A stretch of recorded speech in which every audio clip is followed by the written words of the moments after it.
Admiral Zixthala clicked her mandibles in satisfaction as she surveyed the holographic display before her.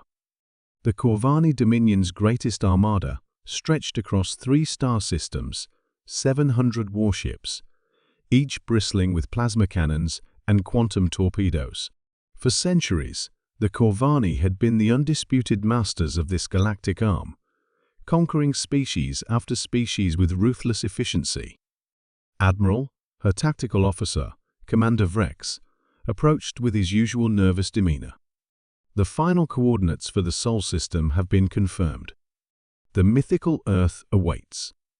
Zixthala's 4 eyes gleamed with predatory hunger.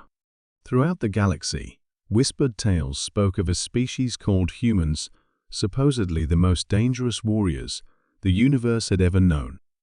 Stories claimed they were unkillable monsters who could survive in any environment, creatures so savage they made war an art form. Most civilized species dismissed these tales as folklore, bedtime stories to frighten younglings. Myths and legends, Zixthala sneered, her chitinous exoskeleton glinting under the bridge's crimson lighting. No species could be as formidable as these stories claim.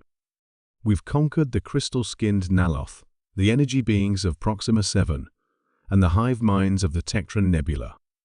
What could one small blue planet possibly offer as resistance? The Armada dropped out of hyperspace at the edge of the Sol system with a thunderous flash of interdimensional energy. Immediately, long-range sensors began cataloging the primitive civilization ahead. Zixthala studied the readings with growing disdain. Chemical rockets? Nuclear fission? They haven't even achieved proper faster-than-light travel.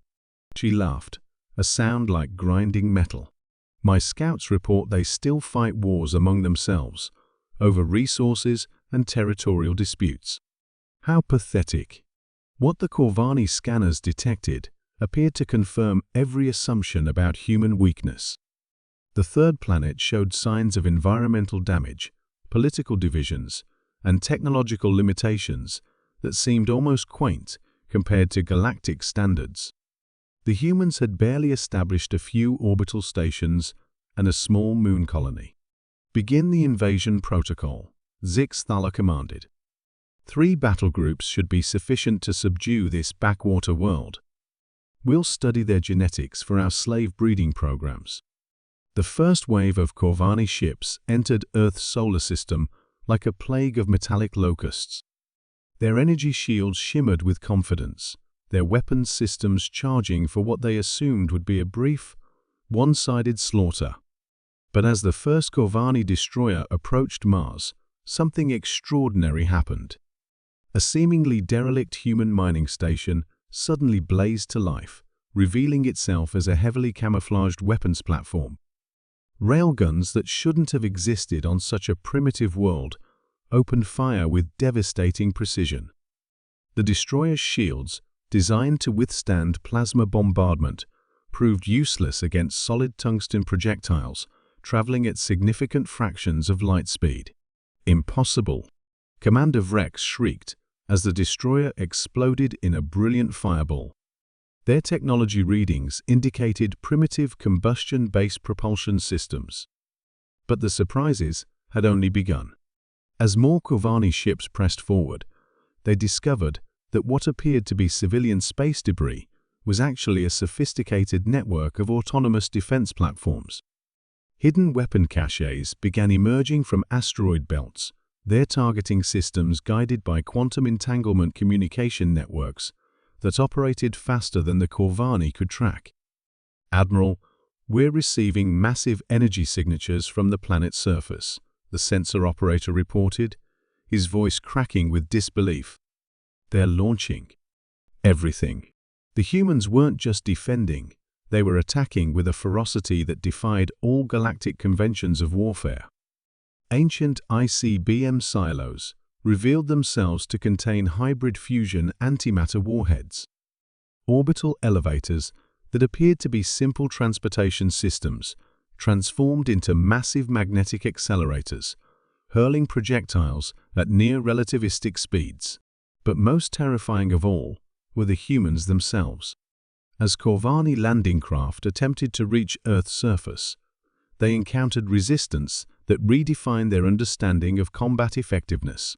Human soldiers seemed to possess an almost supernatural ability to adapt, improvise, and overcome.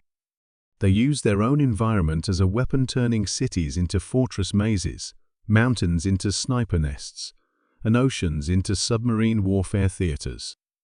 "They're not just fighting us," Rex observed with growing horror, as the humans displayed a psychological warfare capability that left the Corvani completely unprepared.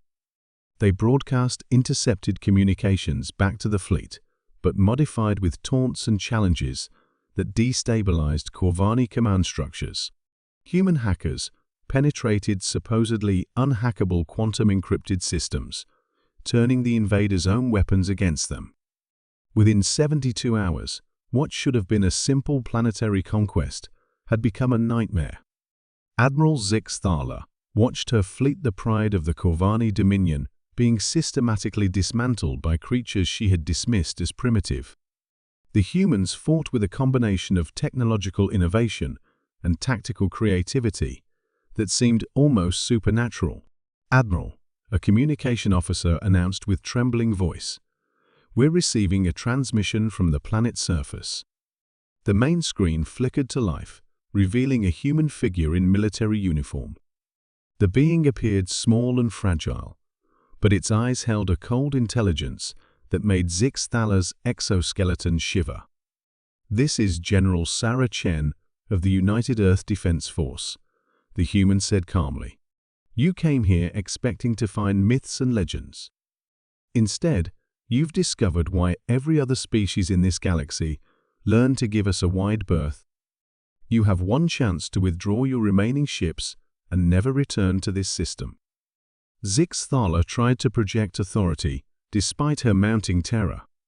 "We are the Corvani Dominion. We do not negotiate with primitive." "Check your fleet status, Admiral," Chen interrupted. The tactical display showed the devastating truth. Of 700 ships, fewer than 200 remained operational. The humans had achieved this impossibility using technology that appeared primitive only on the surface. "The myths about humans," Chen continued, "aren't about our technology, Admiral. They're about our nature. We've spent our entire evolutionary history learning to kill things bigger and stronger than ourselves. We turned warfare into an art form, not because we're monsters, but because we had to become excellent at survival." As Chen spoke, more human ships began emerging from previously undetected stealth positions. The defenders had been holding back, testing the invaders' capabilities before revealing their true strength. "Every species you've conquered submitted quickly because they were civilized," Chen said. "We spent millennia fighting each other before we ever reached the stars. War isn't just something we do, it's something we understand